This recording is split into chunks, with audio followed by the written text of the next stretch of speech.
but I've pushed the button. 5, 4, 3. Oh, shit. Well, so close. So close. So close. Oh, yeah. All right. Good evening. Good evening. We have got a good one for you tonight. Hello. Thank you for clicking us on. My name is Jay Ryan. You have dialed up the Cars and Comedy Show here in the Late Night Playset. That's right. Look at it, me. Look at it with you. Seriously, though, the reason you're all dining it's going to be one hell of a night, folks. We have already blown it out. The reason you're tuning in is because of her smile, her laughter. Hello, Nicole. We have got a great show for you tonight because we have a real show for you tonight. We have a real guest. We have a real guest. We don't always, but we do tonight. Gosh, I say NHL legend because I know nothing about the NHL, and I know who this man is. So to me, he's a very, very big deal. When I first moved to LA, he played here for the Kings. And right around the time I met you, he went to New York and played for the Rangers. And I think other teams as well. I'm sure we'll get to some of that stuff. But Sean Avery is here tonight. Sean Avery is here. We are very excited about that. In addition to being an NHL hockey and many, many other reasons legend, he also worked with Nicole for years and years and years and years and years. So I'm hoping that we get some good stories tonight out of both of them. That's my goal. I'm going to try to shut the fuck up. Excuse my language right here at the top of the show, but that's what my goal is going to be tonight. You all will have to keep me in check, and please do so in the comments, which, by the way, I didn't mention earlier. Please like and subscribe, hit the bell. I don't know what it means, but our guest tonight's friends with Casey Neistat, and he's really good at YouTube, so let's not embarrass ourselves, okay? With that, the Instagram audience is here up. Let's see. Hello. Damon McCarthy's here. PCH Driver joined. Shazam Mike. Speaking of Shazam Mike, all the way up in Canada, wearing his jersey. He did a costume change right before the show. He's already cheering. Hello, buddy. How you doing? Can we hear I am delighted because my worlds are colliding right now.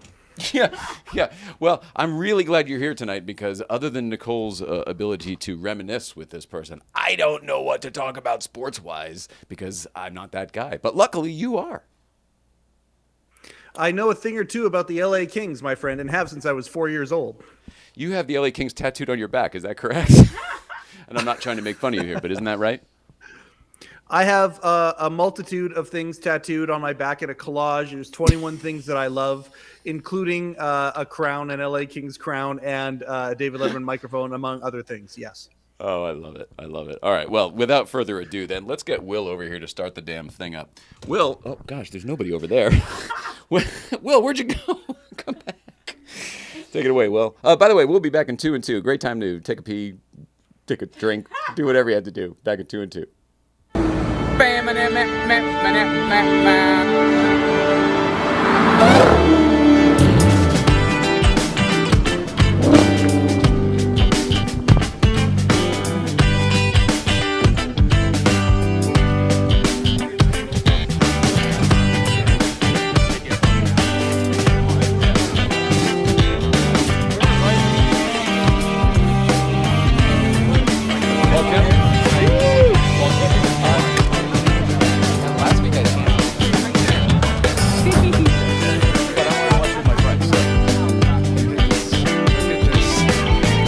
How many? Kevin, you gonna buy a Beamer?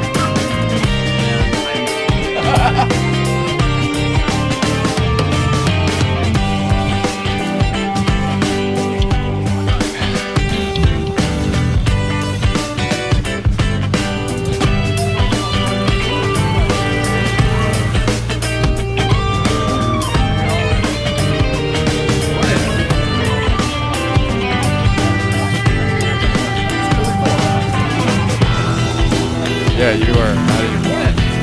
I mean, I've never seen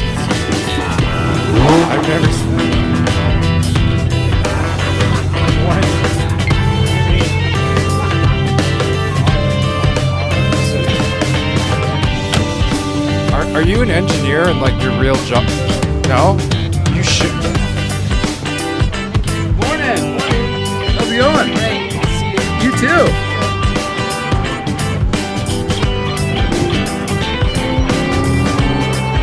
You could make a fucking fortune setting up people's podcast studios.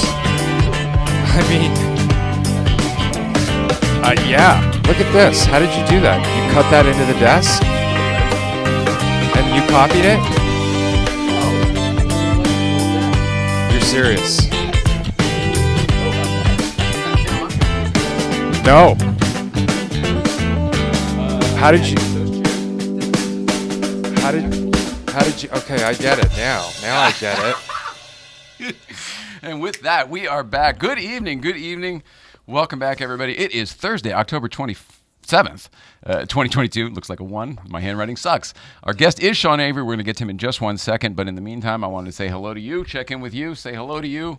My name's Jay Ryan. That's Nicole Ryan. How you doing? You crawled out here much better than you did on Tuesday, and I know that sounds weird to the folks at sounds weird to him probably. Our folks at home know about your situation here. I like it. You do? I like the endearing, like let's not live in Don't hide it. turmoil.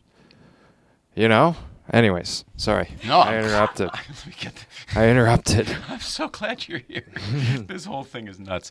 We only have. Let's just skip everything. Mike, how you doing up in Canada? Mike's a big hockey fan and Kings fan, really specifically. So I guess we'll probably talk to him a little bit tonight. Mike, meet Sean. Hey, Avery. everybody. Hey, Mike. How did they Sean, find it's you? a pleasure to meet you, man. It's a pleasure to meet you. It's always nice to meet a former King. And I didn't know it was happening until about 10 minutes ago. So, my day got considerably better today. Where are you in Canada? Kelowna, BC. Nice. Yes. I played a. I'm fortunate enough to say I was born here. I played a. I guess it was a. Yeah, what was it? We were Bauerkrauts. It was a major Pee Wee tournament in Kelowna. And we stayed with Billets in Kelowna. And I remember they had a rink that was like a dome. Yes. Is That's it still right. there? Yeah, it is. It's called Prospera Place now. When you played there, it probably would have been called Skyreach. Yeah, maybe, yeah. Long time ago. We're talking 1992. So, Yeah. Gee whiz. yeah, long time ago. I think of you as being younger than that. I mean, that's kind of amazing that you were playing professionally then. Well, no. We were 12. Oh, gee whiz. All right. Phew. All right. Pull. It's okay. I'm back. I heard you talk. I had a. Did you guys hear the pop? Woo! So, can I ask him another question? Please, yeah. You're here. You're whatever you want to do. You run the show. Mike, what do you do in Kelowna? And how did you become an LA King fan in Kelowna? Okay, so there's a big story behind that. So I'm a financial advisor, and if you were to walk into my office, there's 3 signed jerseys on the wall. There's a Gretzky sign, there's a Doughty sign, but the one on the left is a Marcel Dion jersey. I became an LA Kings fan the night of the Miracle on Manchester. I was sitting on my dad's lap, and he's sitting there just laughing and laughing and laughing because the Oilers were supposed to steamroll everybody that year. And in the third period, we're down 5-0, and we're coming back against this juggernaut of an Oiler team. We end up winning the game 6-5 in overtime. Very famous hockey game, Jay and Nicole, for if you don't know. But the Miracle in Manchester was in the Great Western Forum. And my dad looked at Marcel Dion, and he said, "You see that guy there, Mike?" And I said, "Yeah, I'm like 5 years old." And he goes, "That's Marcel Dion. He's the greatest Canadian hockey player ever to never win a Stanley Cup, but he has taken hockey and done amazing things for it in the U.S." And I'm a 5-year-old kid, and so immediately I'm like, "Oh, I like that guy." A couple of years later, we drafted Robitaille, and I've just been a Kings fan ever since. Daryl Evans scored in that game, right? Yes, sir. I interviewed Daryl Evans, and he's still with the team. Hell of a guy, just a gentleman of a guy, and a fantastic radio broadcaster now as well. Yeah, he wears. I've never seen him in anything outside of a suit with suspenders. And not just a suit; it's almost like a suit the Joker would wear. Yeah, like it's like loud and proud. Oh. Well, I think he bought them all in in the late '80s when he was still making that NHL money, and he's just kept wearing them ever since. By the way, I just want to show everyone. So I am a Republican. Okay. Uh-huh. But So let's I'm wearing a Rick Caruso sweater because Rick Caruso is a Republican running under the guise of a Democrat, and the election's about to happen for mayor. It's true. So you guys don't have problems in Toluca Lake. It's quiet over here. Yeah, I think isn't Fritz Coleman is our honorary mayor? I think. Yeah. Really? Yeah, it's very quiet over here. I mean, there's like a fire at Universal every 10 years. That's about it. Yeah, yeah. So Mike,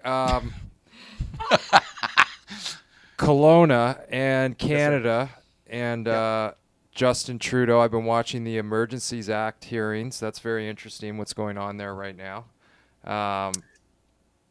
Crazy. Justin Trudeau is the look pretty prime minister. People like looking at him, but they don't like listening to him very much sometimes. Yeah, that's true. Do you have any questions for me? Are you kidding? I've got a list of questions. How much time you. does Mike have? It's whatever you want, man. We've got a blue card full of stuff. I'll just tell everybody else. We did buy the Mini. When we were out on Tuesday, we said we're going to go Mini shopping on Wednesday. We went to look at this 2006 supercharged Mini, like the last of the first gen. I just drove by the dealership Yeah. on the way here. Yeah, you did. It's close. Yes, it is. So when you go for oil changes, you're all set. I made an appointment for 2 o'clock tomorrow, right after we get back from our drive. This is the most organized place I've ever been in my life. I'll just tell everybody that. You might not be able to see it, but congrats. Congratulations. Thanks. We needed something a little more comfortable for her to just zip around Yeah. town in. You know, we Yeah. had the yellow car for out in the mountains and whatever, but like just to go to a doctor's appointment in the yellow car, it's a fucking race car, Yeah. so it's kind of like a little too much. It's great. So it's really good for her. But we went and then there was a couple things, and then I said I offered a price that was like $1,000 less, and he said no, I'm pretty firm on the price. So I said, okay, well I just with the things I can't get there, and he was like, oh, okay, all right. He's about to drive away, right? But we did all of this at Westside Car Collector Storage at Matt Farah's place, the Smoking Tires place. So we're under all of this is happening under the shadow of a $100 million car collection, 4 stories high, right? And all of the guys from Westside Collector Car Storage are out there at the same moment looking at the car with us because we're all out there kicking the tires because they all want me to buy it too. It's kind of a cool car. The moment I say no and the guy gets back in the car to leave, the guys are around the back and they're kind of talking about it, whatever. And they said what's the good luck charm? The bug. A ladybug landed on the back window, and we're all like, okay, guys, like just let the guy go. Let it happen. And sure enough, we turned around and there was a ladybug right on the back. So we took that as a good sign. And then this guy pulled in and blocked him, so he couldn't pull out. And then all of the Westside Car Collector Storage guys all started giving the seller shit, going, "Come on, there's no better owner for this car. You have to sell it to them. Have to sell." And basically, the guy who was firm on his price and didn't take my offer, the collective peer pressure got him to split it right down the middle, which I would have offered, but the guy was like, "I'm firm," and I didn't want to be rude. And Right. Counter again. He was like, "Firm is firm." So did you buy it right there on the We spot? did. We bought it right there on the spot. And drove it home? Drove it home. Wow. Well, we drove the guy home. Really? Yeah, we did the paperwork at Westside Car Collector Storage, and then we drove the guy to his house in Manhattan Beach, and then we drove it. You drove him to Manhattan Beach? Well, we were in Playa Vista. Oh, you were in Playa Vista. Yeah. Okay. That would be above and beyond. Wow. It'd be $250 in gas. Easily. Even in a Mini. Wow. Well, congratulations. Mazel. Thanks. Mazel tov. Fun stuff. But one little mini problem with the Mini, and we knew it when we bought it. That was part of the dickering. Bring your wife in, we'll dicker. Come to Harrison Ford where we treat you right. Sorry, old Letterman jokes. The seat, I'm a tall guy, Yeah. 6'2". The seat is stuck, broken, whatever, manipulated. It won't change from the highest up position in the driver's seat. So are your thighs touching the steering wheel? That's not really the issue. It's more like Your I have head. to I have to do this to drive it because I'm up against the ceiling in the sunroof. Meanwhile, I go sit in the passenger seat, which is lowered all the way, and every other Mini I've ever sat in, and there's tons of headroom. So it's just the seat mechanism is broke. So hence the 2 o'clock appointment at Mini tomorrow. And that's what you're going to do? Yeah, have it fixed. Yeah. Okay. It's a known problem. I guess I it goes. was thinking about getting a Countryman Mm-hmm. when we first got out to LA, but I don't know. Then when it something got to that happened. point, I'm already out of Mini. I liked that first generation Mini when they were really committed to the old original tiny Mini. Right. This first gen, the one that we got, is very closely tied to that compared to the modern ones, and that's kind of what we like. It's why we went like looking for months for this old one. Wow. Trying to find a good one, Wow. This was one owner, all original car. It's totally honest. How many miles? 100,000. Wow, that's not that much 2006. for a Mini. No, it's not. I mean, they go. I think you're supposed to do the timing chain at like 180 or something like that. So I think we're good. I know, too much, right? Where So did you anyway, go? so we bought the Mini. That's the good news. You're very excited. Yeah. Is that safe to say? Very. What color? Great. British racing green on the Mini so with the white very stripes. English. Oh yeah. Wow. I'm gonna put the little GB sticker on the back and Nice. everything. Is there a Register it wave? in Vermont. I'll do the whole thing. Do the Mini drivers have a thing like the Jeep drivers? Like the wave. Yeah. Well, we'll find out. Yeah, I mean, yeah. I don't really know. Yeah. It's probably something very aristocratic. What I've noticed so far is that a lot of the Mini people who've congratulated us are just like the regular Mini drivers that I was talking about a few minutes ago, and they're very excited about the BMW connection. So a lot of them say BMW Mini. Because of prior generation? I think because they just like the affiliation with what is considered a higher mark. Right. Good. That's Aspirational. Yeah. So that's something I've noticed. I don't care about that so much. But I do like that first generation, this R53 that we got, is like the most Mini and the most BMW these modern Minis ever were. They've kind of gotten away from it every single generation since. I love that. They're huge about now. it. They're minivans now. They're not mini at all. My friends is so bulbous that I didn't like them, but I love ours. Anyway, so that was the top of show. Real quick business that I didn't get to the other day, which was crazy. We had so much fun with Rod Emery. By the way, go watch that show. Rod Emery's an amazing person. But Adam Ferrara, our good friend Adam Ferrara, will be in Philadelphia, Pennsylvania this weekend at the Keswick Theater. Now, that may not sound impressive to you, but it happens to be the most acoustically perfect room in the region. Wow. I know. I read that off the website. Nice. I had to write it down. I go, well, if they're claiming this, it's got to be true. Yeah. How could you not? The most acoustically perfect room. I was thinking today. For comedy? Well, I mean, acoustics have to be good in comedy, right? It's got to be good in everything, I guess, right? You're trying to make a connection. I mean, I walked in. The acoustics in here are great. You have soundproofing on the roof? Yeah, I can tell. Pretty dead in here. I can tell. Restaurants, that's a big thing with restaurants that people really screw up all the time. And I was Everyone wants that open floor plan. I was in a restaurant. Where was I? I think I've been in Baltimore a little bit. Ooh, I love Baltimore. Really? Yeah. Well, wait, where Why? are you? Where are you? I'm in Baltimore proper. Like, oh, that's tough. Like Inner Fells Harbor? Point. Yeah. Oh, Inner that's rough. Yeah. Yeah, That's yeah. yeah. You go 4 blocks and it's like 1968 post-Vietnam. Very well said. I was going to say my grandparents used to live down there. Yeah. Not too far from there. Yeah. And I used to go catch but crabs. I was at a restaurant and they had all of these tin cans hanging from the roof. So with the open part of the can open, hanging down, and it was the best sounding restaurant that I've ever been in. Because it was like baby steel drums everywhere? Something about I think it was like the acoustics. They did it on purpose, clearly, because every square inch was covered. Whoa. So, I mean, not that you need it in here, but dead. Dead. You know, I can't believe you just brought this up because it's an awesome fucking mini little tidbit. The back exhausts on the Mini S that we have, those little center exhausts, you know, they look kind of like beer cans.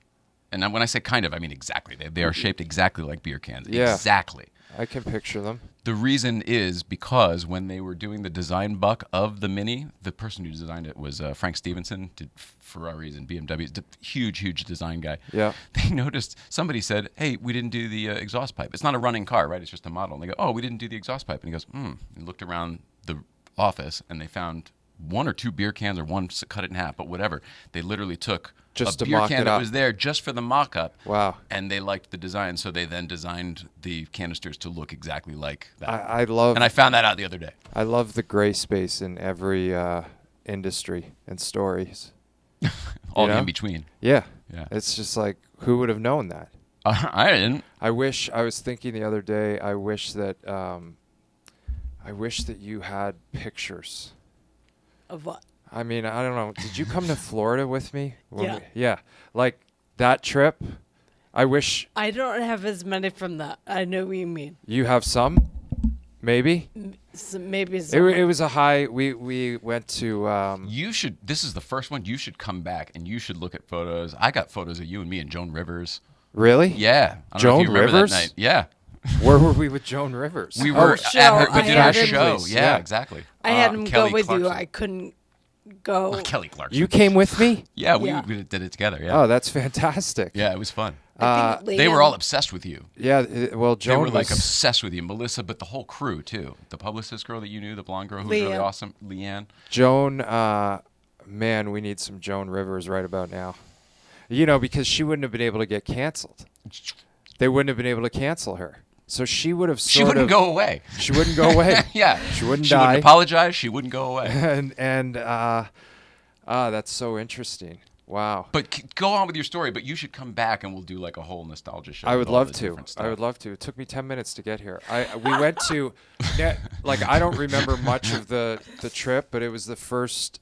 It was like the first big thing that Nicole sort of booked for me as my publicist, and we went to Hollywood, Florida, to get to have my photos You did taken. a photo shoot for one of the Mark Selfliger shot it, I think. No, it was Bruce Weber.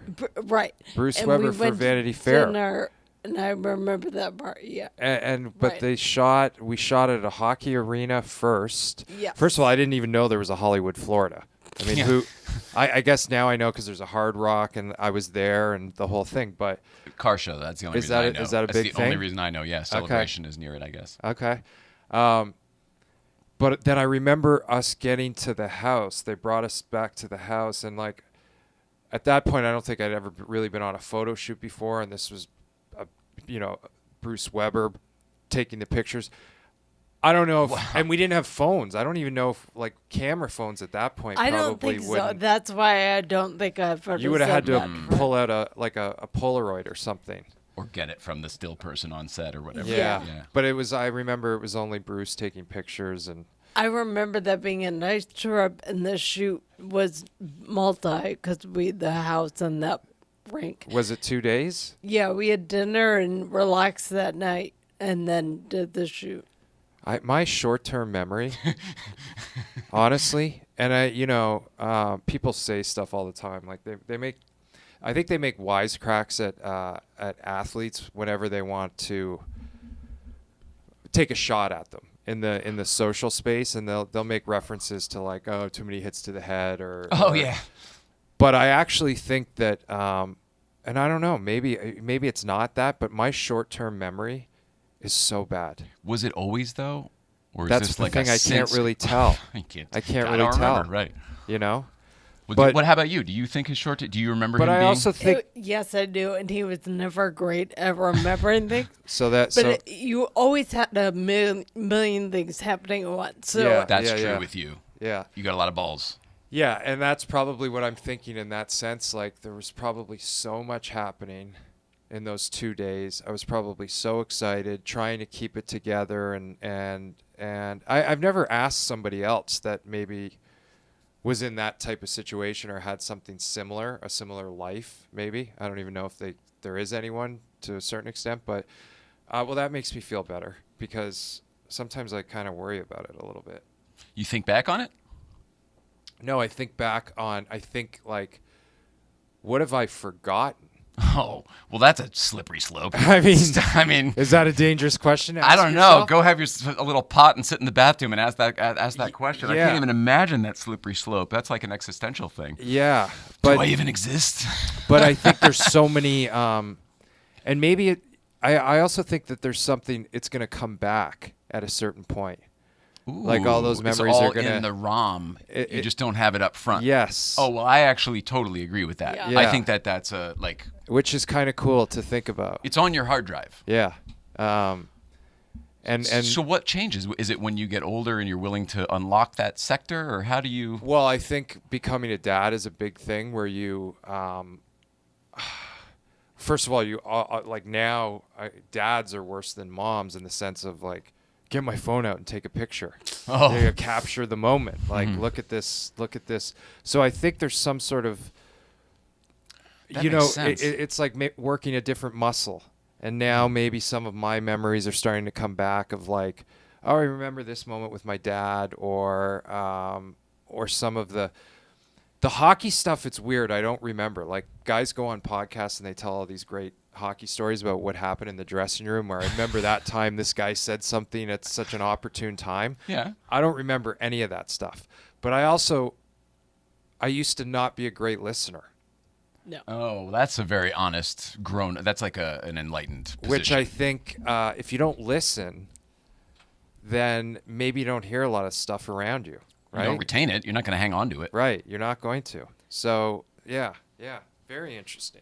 You were around a lot of bullshit, and you had games all the time. So I can't imagine that you would remember the nonsense. Well, that's a good point in the sense that there was always something that you were preoccupied with, first and foremost. Like, you look at the schedule and you go, oh, man, next Wednesday we got to play in Philly, and I know that I'm going to have to fight this guy, or this is going to be a big game, or this is a huge game for the team. Yeah.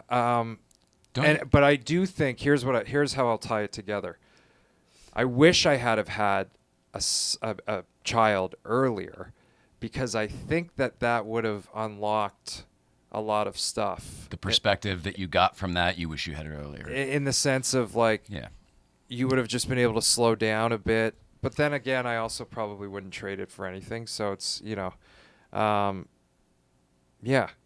just started thinking about this But yesterday. I also feel like one of your skills that led to your success was your ability to tune out shit. So absolutely, with that, shit, players, press, fucking fans, everybody. I assume sports. What do I know? No, you're right.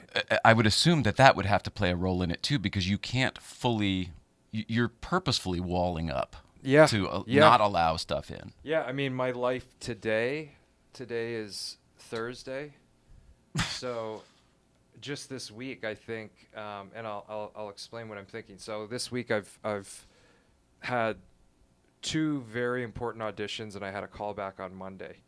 Now, in the sense of when I stopped playing, for me to have thought that I would be here today in this position of, like, doing something that I never thought that I was going to do, having the ability to tune all of the shit out from my previous life actually was very helpful, in the sense of, like, for the last 8 years trying to become an actor or an entertainer, or whatever the hell you want to call it, people would be like, what do you think? Like, I could always see the look on somebody's face, like, come on, dude.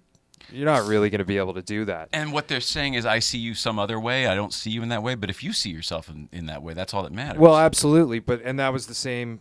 That's the parallel when I played, in the sense of, this is how I'm going to play. I'm going to play true to myself. Okay. I'm never going to get influenced by anything that anybody says on the opposing team fans, my team, whatever it was. I was always very steadfast. And there's pros and cons to that, but I think that the cons outweigh the pros. Is that right? Yeah. No. The pros outweigh the cons. Woo! I'm glad we went back. I think I would the agree with cons- you there. I find that when I started to mid-30s, life kind of imploded for us, and when we kind of couldn't figure shit out, I was like, I don't get life anymore. Whatever I thought worked doesn't work anymore, and whatever. And then I kind of leaned into authenticity for the first time in my life. We both used to kind of be everything for everyone. Oh, what do you like about me? I'll be that for you. Yeah. And then when you drop that shit and just be whoever you really are, at whatever your frequency is, whatever your modulation is, whoever you really are, I feel like the authenticity then becomes the cream that rises to the top. Even if it's not for anybody, somehow authenticity gets there. Yeah. And you're like wicked authentic. Yeah, I mean, to a certain extent, too authentic. I think there's this interesting balance of, like, authenticity, but also impulsion. And I think that you can get into a very dangerous place in that sense. But to bring it back to now, from a competitive standpoint, or from a, entering into, like, a new space, my authenticity is what is separating me from everyone. That's it. Because you're the only one who can be you. Yeah, and I think that also people are afraid to be a certain version of themselves right now. Mm-hmm. And I've blown through that a long time ago. Politically, do you mean? I mean, politically You're afraid can to mean offend someone? yeah, anything. Politically, as far as what you're wearing or what you're saying or who you're following or how you express yourself. Yeah, communication is becoming tough right now. It We is have a lot of very comedians on, and they're struggling with that right now. How to get Right. their message, which has good intention, out and to be received that way is very difficult in this. Well, and I think with the Temperature. comedians, you see the ones that are rising to the top right now are the ones that have just said, "We don't care. We're gonna kind of blow through it. I'm not gonna. I mean, you're gonna go see Rock and Chappelle." I don't think I'm going to say that was. It's on my birthday, the new show, but it's in San Diego. Oh, that's They're too far. great. Yeah, well, both of those guys, and I've heard Rock is on fire right now, post Oscars. Yeah, I've heard the same thing. We He's can just- get to San Diego if you're worried about that. I mean, don't worry about us. That's a big. I'm not. That's a. I We'll mean, figure I it wouldn't out. drive to San Diego to see those two, but we don't get to do much anymore. Yeah, You know what I that's mean? true. That's Well, you got why the we new did this little car. thing here, so people come over. yeah. Well, man. You're hilarious. Mike, let's lighten this thing up a little bit. What do you have for Sean? Okay, well, actually, this kind of does actually translate to what's been talked about here. Sean, I don't know if you know Adam Scorgie. He's the guy that did Grant Fuhr's story. He did the Ice Guardians documentary. Okay. As well. Yep. I think about Warren Zevon's song "Hit Somebody," and you think about hockey players who have been kind of put into a role. And certainly an argument could be made for your career that you were a role player. I certainly loved having you on our team as an antagonizer and that kind of a thing in the the spirit of the roided up version of Esa Tikkanen and guys like that. Yeah. Did you know when you were coming up that you would be kind of a role player like that? Was that always your career, or were you like a lot of these guardian type players or these role type players where you hit the big league and you just kind of got thrown into that role and continued down that path? Or does that not make sense at all? Am I completely wrong on that? No, it makes total sense, and I think actually today it makes even more sense than ever before because. So listen, as you get older, like everything sort of changes. As you become a parent, everything sort of changes. I think as you get older, if you're not doing some sort of self-exploration, then you're missing the mark. And it's very interesting because, again, like now I try and sell characters that I sort of think are me, but they're also not me. And when I think about me as a character in the past, I go all the way back to when I was probably 12 or 10 or 12, going to Kelowna to play in these tournaments.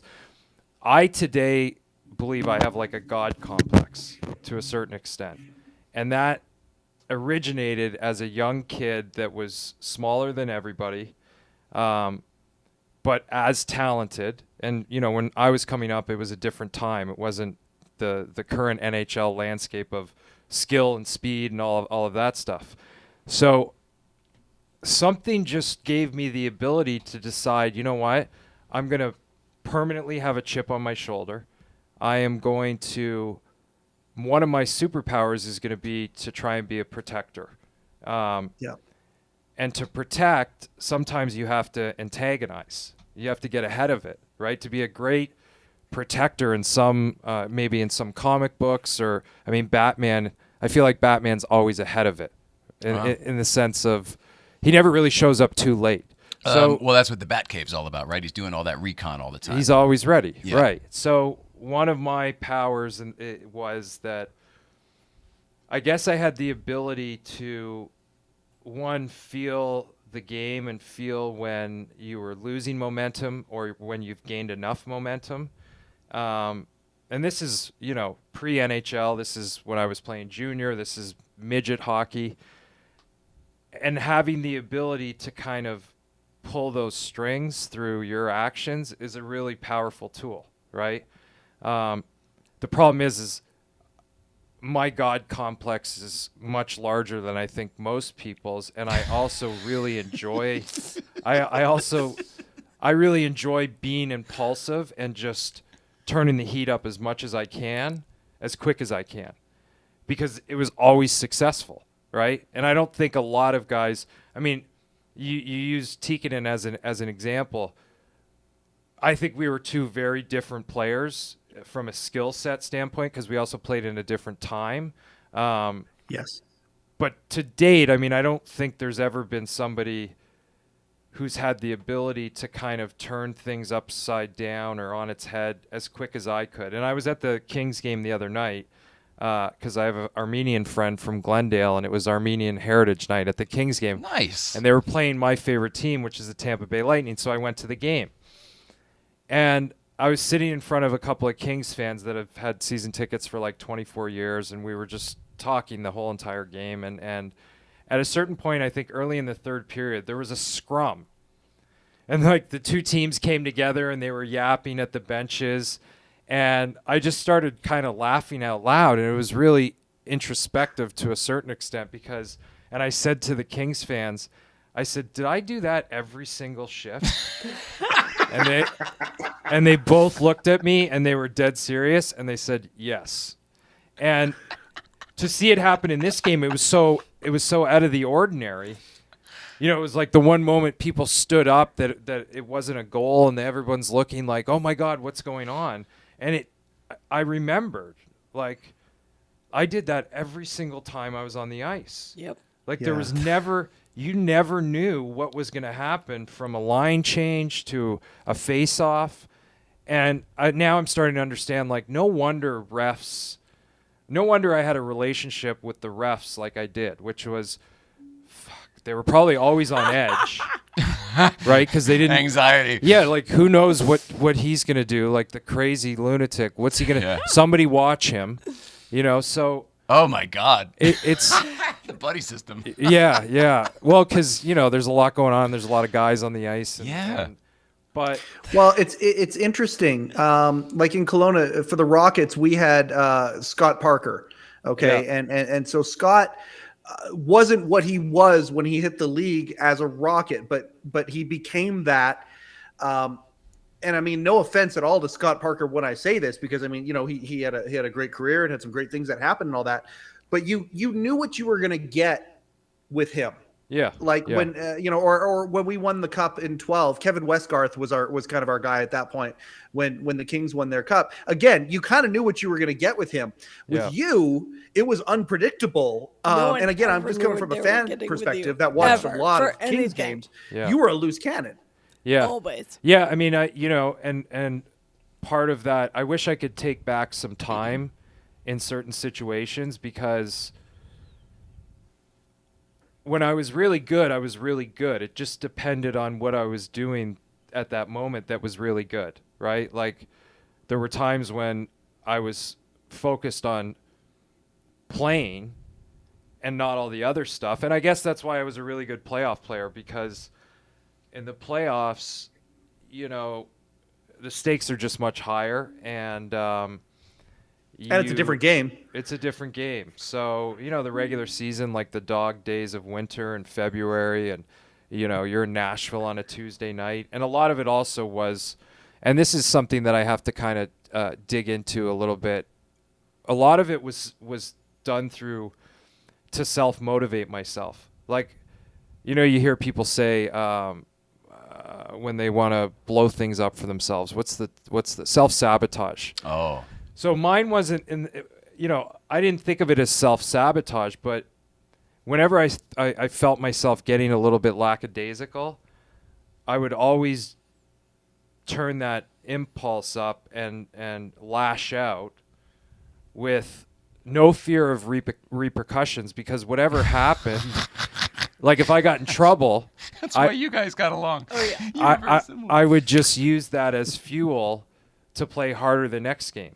So, you know, it's an incredibly interesting cycle. It's a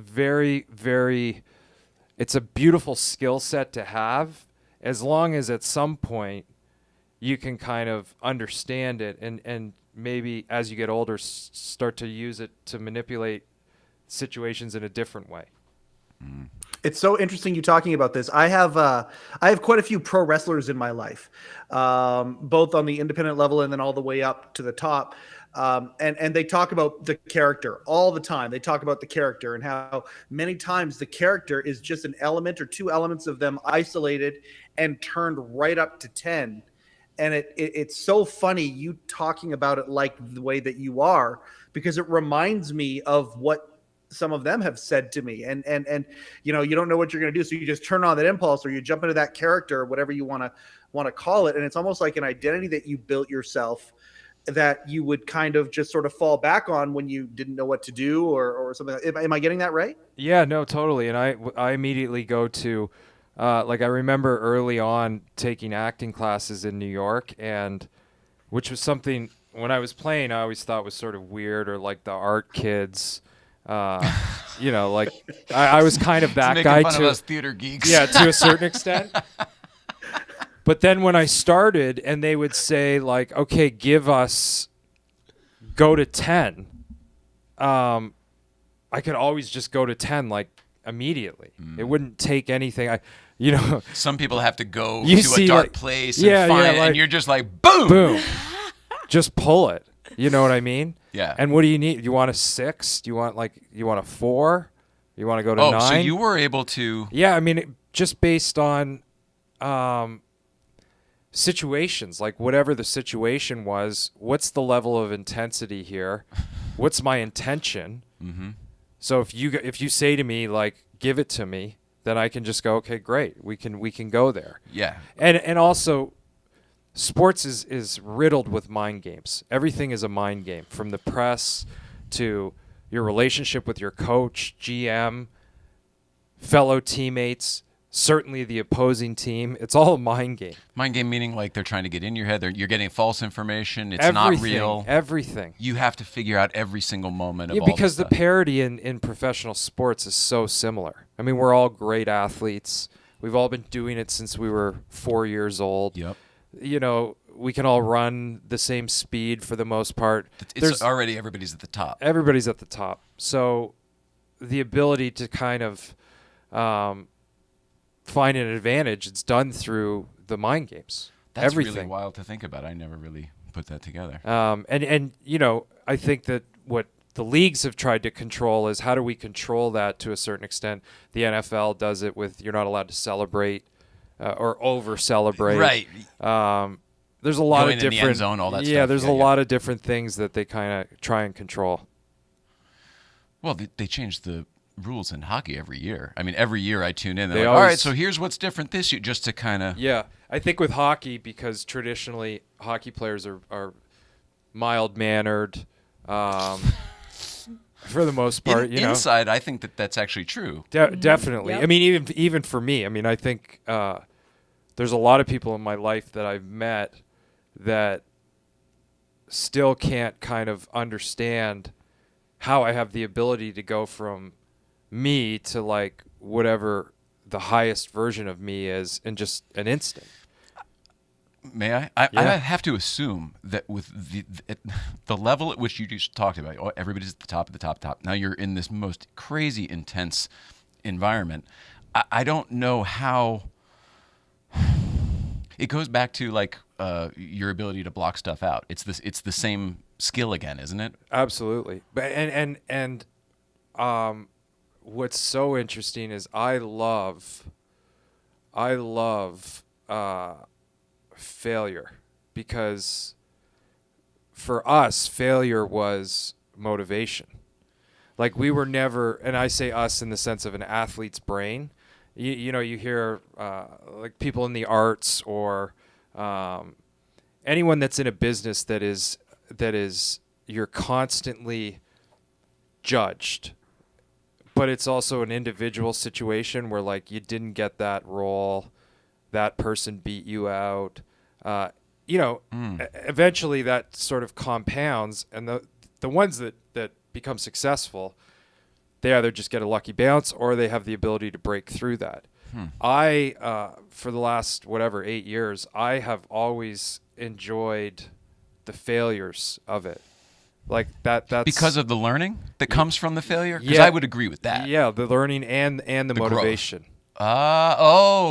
Because the chip on the shoulder grows Yeah, and you it's go, I'm just going to like- fucking go get him. Exactly. Holy Totally. crap. And then to a point where now feeling the ability to just sort of dominate those situations to a certain extent, it's also very freeing, because then you can move in different directions and be really confident doing it. That's what I was going to say before with the intensity on the ice and whatever. If you can function in that kind of an environment, it seems like then whatever regular people do in life is all pretty simple from an intensity standpoint. So of course your heart rate's low or your demeanor is mellow. Yeah, and think of all the great scary characters. Let's start with Jason. Oh, you really the actual scary characters. or Michael Myers. No, it's great. I love it. I mean, Michael Myers. Do you think? Freddy. Do you We'll go think? right to Freddy here? Do you think their heart rates ever really get up that high? No, they always look like they're running very slowly. Yeah. And it's just all kind of composed. And that's the scariest. That's scary. yeah, you know? they're not worked up. They're not worked up, and they can live in that environment. Shark eyes, we like to call that. Yeah, yeah. So Javier I think- Bardem from No Country for Old Yeah. Men. Oh, Exactly. Where does he work? Scariest. Where does he work? Over and Scariest over again. non-horror character maybe ever, other than maybe Anthony Hopkins. But I'll put that. That's Same. yeah. I'd put them up there. That's a super creepy character in So- a super creepy movie, No Country for Old Men. Yeah. Puts that thing up to the. Oh my God. Yeah, that. Let's go back to especially Freddy. that. He seems like cuddly compared to that. But anyway, yes, but- that's exactly what I meant when I said the shark eyes, Mike. That's a perfect pull there. Yeah. So, yeah, it's all kind of. I don't know. I feel like I'm. It's becoming very powerful. Like if you can kind of and again, I'll say this. This is the downfall of a lot of athletes in the sense of, you do something for such a short amount of time, and then you wake up one day and all of a sudden that's gone. And now what do you do? Some guys can just, I think, turn it off because they didn't live in that space so much. Like they were much more mellow, but then there's other guys that weren't. And that, it's a very slippery slope. Well, it depends on what level of spotlight you attain too, I would Yeah. imagine. And Yeah. no matter how you measure success, you were in the spotlight a lot. Yeah. And I guess a lot, again, coming back to that, like, it's this crazy God complex where, like, I wanted a bullseye on my back. Because if I had a bullseye on my back, that was part of the things that I had to do. That was what was expected of me. Like, that's It what gives you a reason to be you. but also it's like, that's why he's here, That's what I mean. Yeah. And your whole Right. persona and that character, it's like, well, as long as there's a fuck, then I can be this way because I'm Right. fucking defending myself. Yeah. Fuck you. Yeah. So, yeah, it's wild. It's wild to think about it. And I think like you start to think differently when you become a parent. You were done playing before you became a parent, right? Yeah. Oh yeah. Okay. Yeah. Do you still skate? I started to because my friends are skating. I'm like guys that I like, Lawrence Longo. Longo still skates? Yeah, they skate That's on awesome. Sunday and Monday nights, and so I started to do it.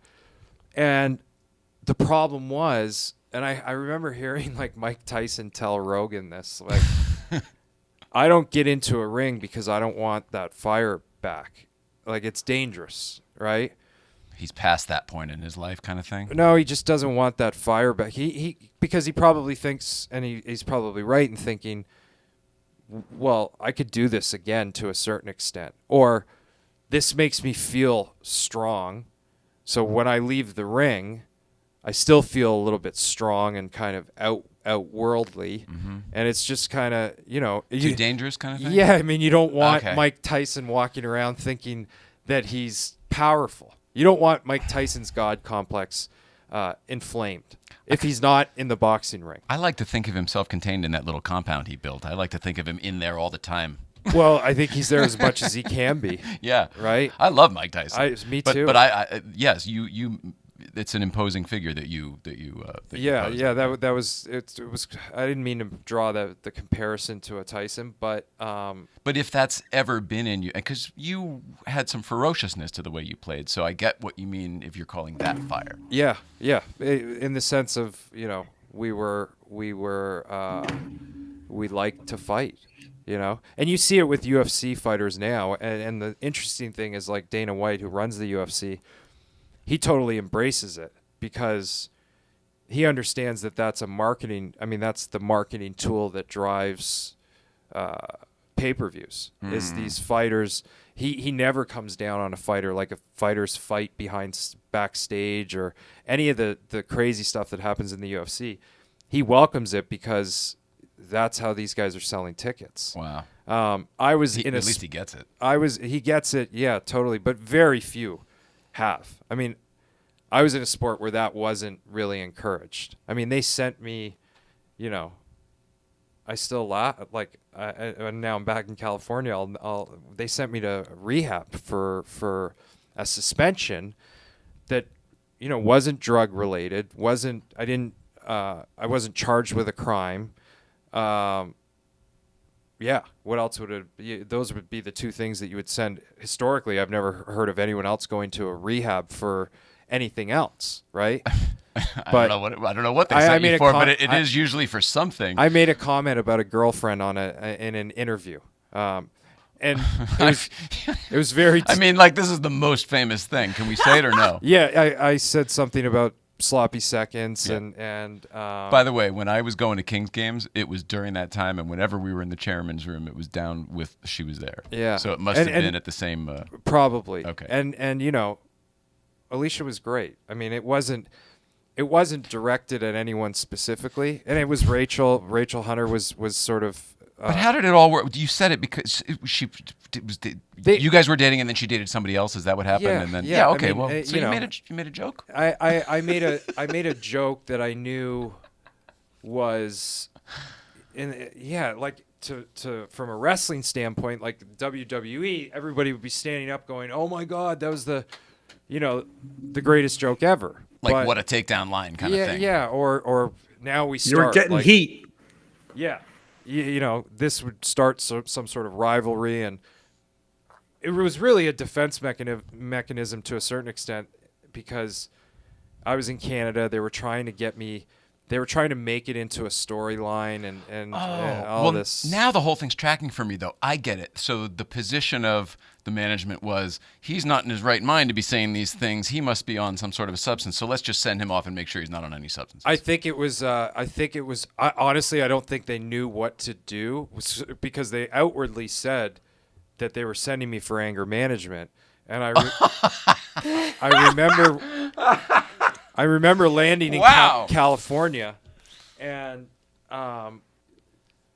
my two buddies, Lawrence and Cody, picked me up, and I had been to Malibu before because at this point I was in New York now, but I remember them driving me down the PCH, and we were like smoking a big joint, and to me life was kind of great at that point. I was thinking, I had it in my mind that I was going to make it back to New York from Dallas. So I'm like, okay, I'm going to go to this rehab facility. I'd only ever heard of them through movies or like maybe some girl at a party or some point, like somebody said, yeah, I've been to the She's Canyon. in rehab, Yeah, who knows, right? At tabloids at that point, everyone was going to rehab somewhere. All the time. That's how you got out of trouble of whatever you were in. Right. Oh, they just sent him to rehab, and then people forget about it, and then 30 days later back. Everyone knew you can't talk to people when they're there, so it was off the radar. That was why. Yeah, right. Yeah. You could just Betty bury Ford. them from a publicity standpoint, definitely.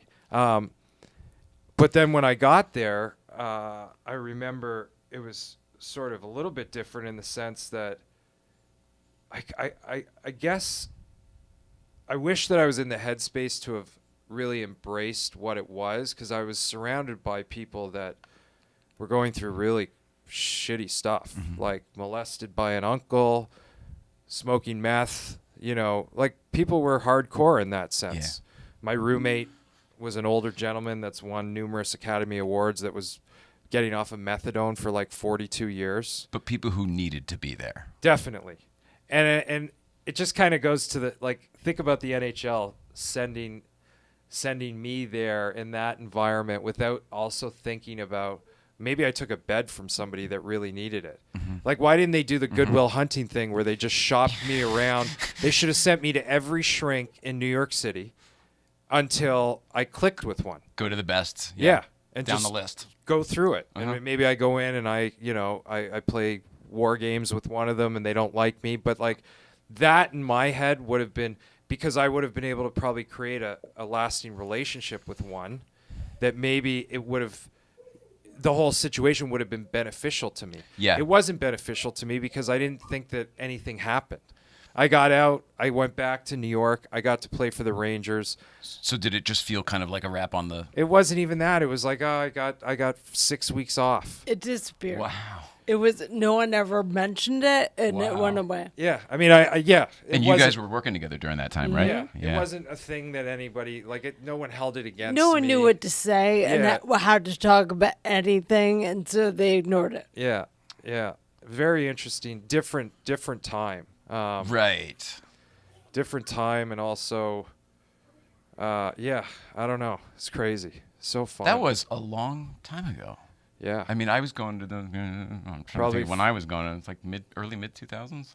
Yeah. Something like that? Yeah. Late 2000s Late more, 2000s. but mid to late. Damn. Yeah. So You've had a lot of life since that too. I've had a couple, but I also feel like they've all been sort of running into each other, or Oh yeah. yeah. Well, that's good, isn't it? They say when you're older, all the different things you did, if you can roll them into one, you'll be happy, right? I feel like it. I mean, even on bad days, I feel so excited about the future. Oh, dude, that's Which, wonderful. yeah, I mean, I Some people hate to get out of bed every day. right, yeah. I've never been that way. I've also, and I don't know, this is something else that I have to kind of do some discovery on. Very rarely do I feel shame. Oh, that's a double-edged sword, isn't it? Yeah, which, shame, I But think you can know be- it. But you know that, which is a weird awareness.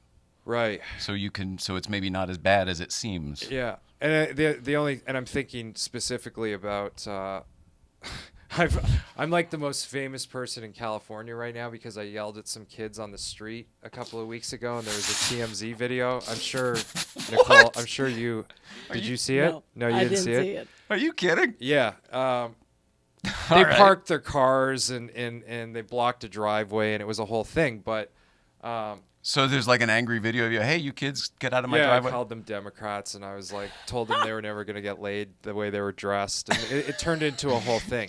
The character showed up. Absolutely, like in a heartbeat, because I was trying to protect.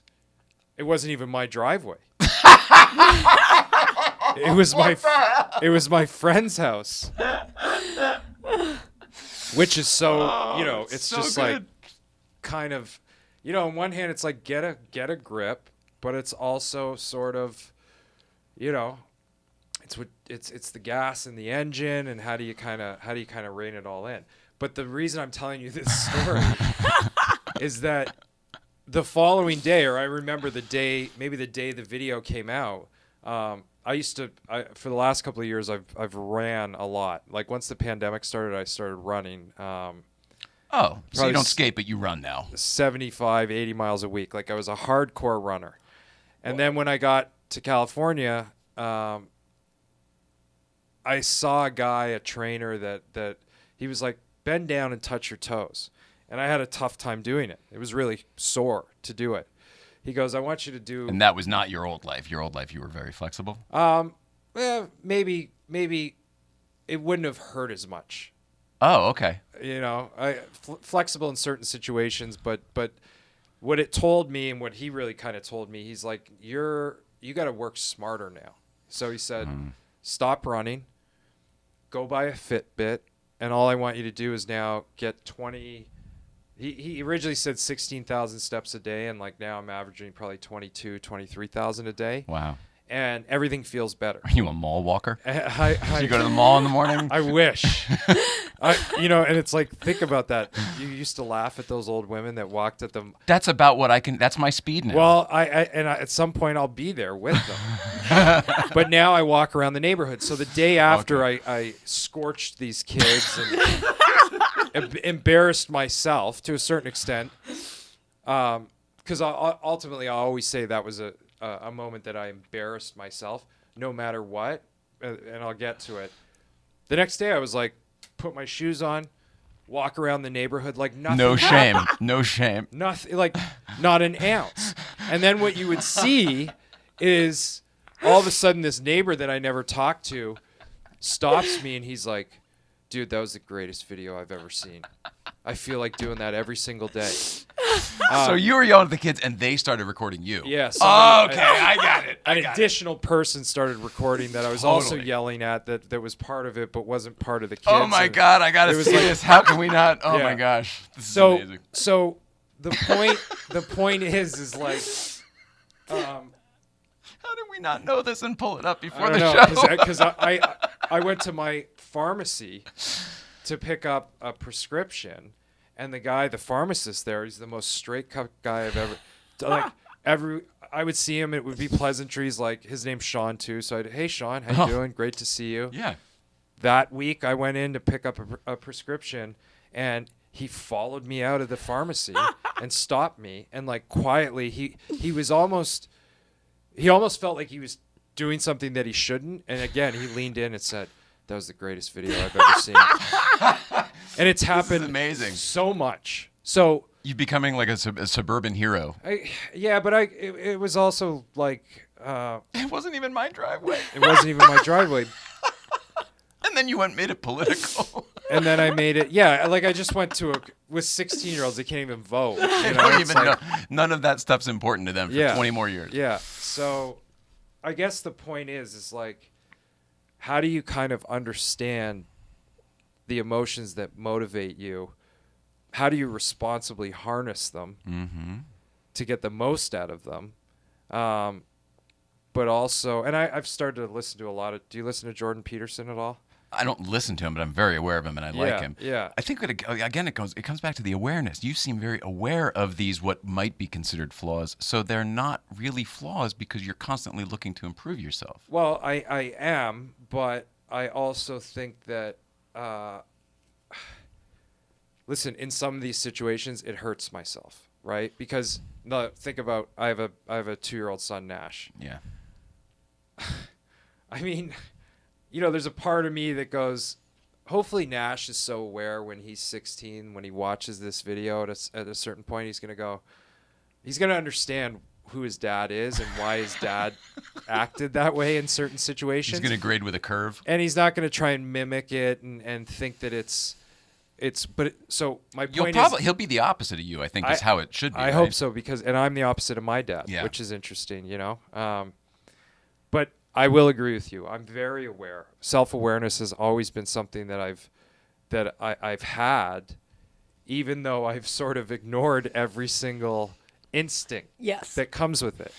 Which, well, the awareness is different than the shoulders, the angel. So it's like, I think the voice you're ignoring is those little, the devil and the angel from the cartoons. Right. And I think maybe one of those is, would it lead us not into temptation? One of those is like temptation, right? Yep. Like the devil or whatever. Yep. And then one of those is like your conscience, which is theoretically like God or whatever, who is the one that you either get to listen to or not. You get to make the choice. And that, I think, is the free will aspect of it all. Right. But the problem is, I feel like the devil, and you said it perfectly, there's this devil on one side, and then the little angel who also has a God complex, who's not the most purest of the...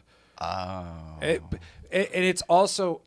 like even your pure side is not fully pure. Yeah, I mean, he's not much of an angel in the sense of, like, I don't think certainly understands right from wrong, and more of this protector aspect where that's the thing that gets me fired up.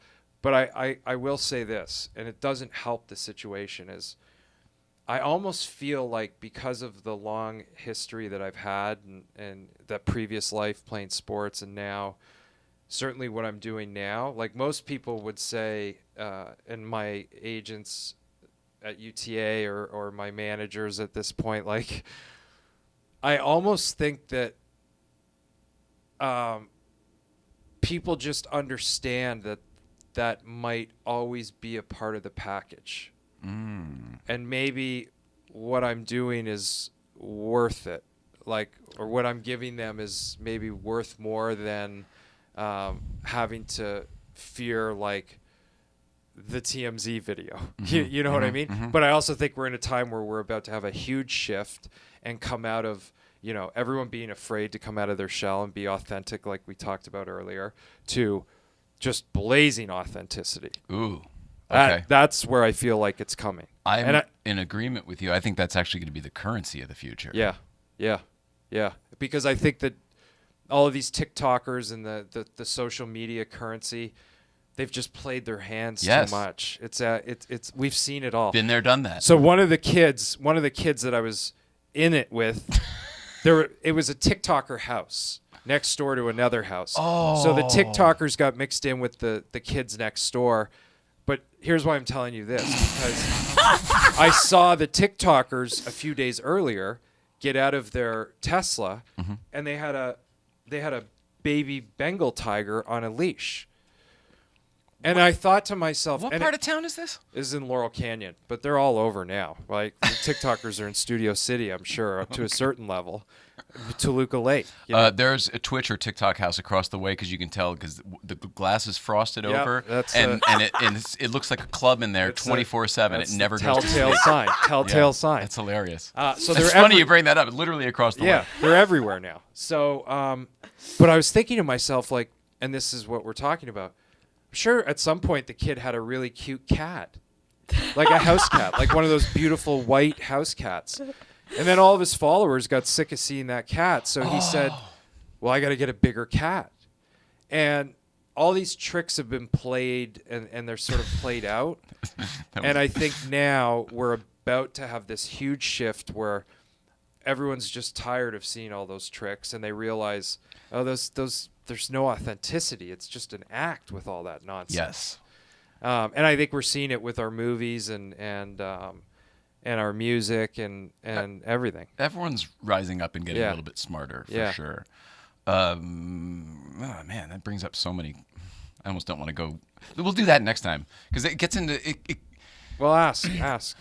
No, it's not even a question. It's the discussion of all of that. Did you see the movie Everything Everywhere All at Once? Yeah. Did you like it? Yeah. I loved it. I loved it. It was Beautiful. the best. It was beautiful. It's a beautiful story, but I thought it was the best visual storytelling of the metaverse I'd ever seen. Yeah. Because it's kind of like just a concept in these comic book movies and whatever. But I kind of also believe that that's sort of what the reality we also actually live in, the metaverse type of. Well, I think also Spielberg, what he's been, he's somewhat cursed because he's so ahead. Like Ready Player One, I loved Ready Player One. Conceptually, I think it was awesome. I didn't like the movie because I didn't think it was executed well, whereas I think this one was. Right, I agree. Okay. I agree. But I also think that it could go to the extreme of a Ready Player One. Yeah. And that intensity. Ready Player One should be the sequel to this Everything Everywhere All at Once. Yeah. Somebody should do it again. Yeah.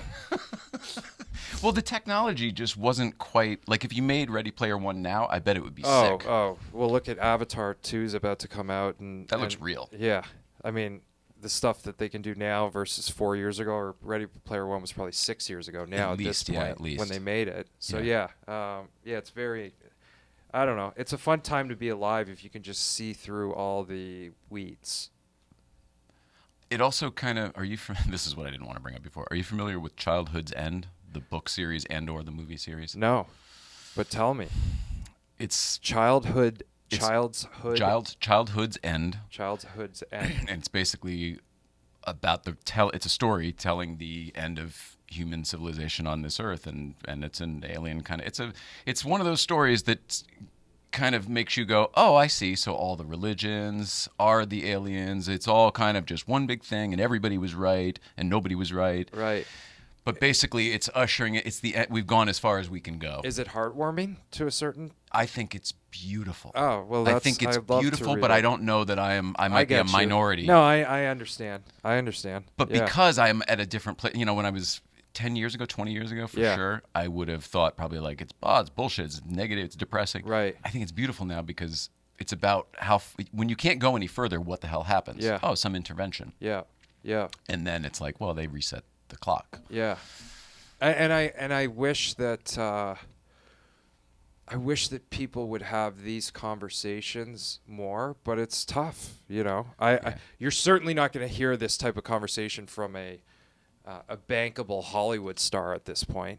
I mean, the most you'll Aren't get. you trying to be a bankable Hollywood star? Yeah, but I also think that I'm going to do that on this next wave. Agreed. Oh, dude, I love your logic. So I'm He's not thinking fourth dimensionally in the fifth dimension. Yes. He's always been right. Yeah. That's the one thing. Like, it sounds insane all the time, but rarely wrong. I think part of it is this instinct of. I was telling somebody about this the other day, because my God complex flared up, and I said, I was like, I want to do the cellar or the funny room at the Comedy Store. I want a 100-seat room. Did you call it both of those? Whatever. The cellar or the. Are they two different places and not the? It doesn't even matter. It's just hilarious. So one of those rooms, and I was openly saying this. And they didn't take you seriously? To a bunch of comedians, like working comedians. I go, I want a room. I want one of those rooms. I want 100 people. I'm just gonna crowd work. Oh yeah. I'm not gonna. You guys in your setups, and you need to hit a certain decimal and audible, and then you got to come down and hit those, and just hit that hard. Like, I understand. The laughs per minute. Yeah, the whole thing. I get the art, and it's a beautiful thing, and I can't believe you guys do that all day to try and, because there's no, your variables of instinct. There's not a lot of it. Mm-hmm. I want a room, okay, and I just want to crowd work, because what I did when I played, that's all I did was crowd work. Whether it was with the crowd or the opposing team or my team, but more importantly, the opposing team. When you talk a lot of smack to the other team, the only way you can be good at it is if you're good at it, in the sense, like, you don't get redos. When you skate by the bench and you scream at one guy on the bench and you try and get into his mind and insult his whole lineage, you got to hit that. Like, otherwise, if you don't come by on a second pass. Hey, what I meant to say was, right. You got 20 guys standing up going, like. I thought of a better comment. Listen, so take this. Yeah. So, to me, I'm like, I did that my whole entire life.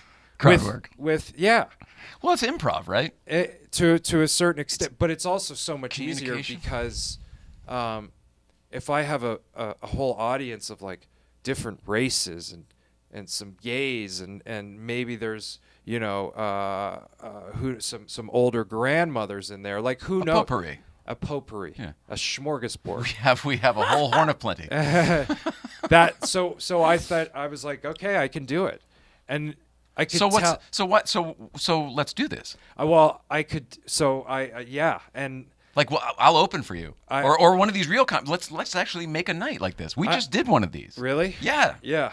So here's the problem: and it's not a problem, but I think why I haven't picked up the phone and said, okay, let's do this, is I'm working through my head, because when you feel like you're God, or when your superpower is to go from 1 to 10 in a heartbeat, I still have to keep a room full. So I don't want, you come guns blazing and you just start eviscerating people in the crowd. Who are you going to have left? Does it matter? I think this is it. Yeah. I think this is the show. Right. I think you open with that. Right. And here's who I am. Here's what I know how to do, and feel it out, because that's what you're right, good at. You're right. Kind of just that then authenticity of putting your cards on the table. I'm going to maybe make some mistakes, and you're going to be really upset with me. Yeah. But, let's that's ride the disclaimer. Yeah, you're right. That's a great. So that's what I've been trying to kind of Oh, you've lit my fire. I want to do this with you. I think this is such a great idea, and we have just been literally doing the research on the rooms in Hollywood and stuff. There's some great rooms that we know the bookers at who have been asking us to book a comedy show there. And so the other problem is not a problem, but like if I have to sell 100 tickets, I could do it in 5 minutes. I'll just go out on Instagram and say like I'm Tuesday night at 7. Yeah. Come see this, folks. But I got a show for you. Right. Do I want some people in the crowd that don't know me? Yeah. So how do I kind of, but that's just me being scared to just kind of. It's getting overproduced already. Yeah, exactly. I know. Let us worry about that part, and you just be you on stage because you're the draw. Well, I'm glad that I was open about that desire. Because I'm seeing it. I already see it. I can see it happening in the bourbon room. Yeah, I can already see it. And because he's Mr. LA. You used to stay at the Chateau. That's why I see it. Yeah, they got I'm right there. Yeah, glowing sign of the Chateau Marmont behind on the stage there and everything. Yeah, with the Roxy and all these other logos. This is a great room in Hollywood. I'm talking about. But I can see you doing this. And I listened to.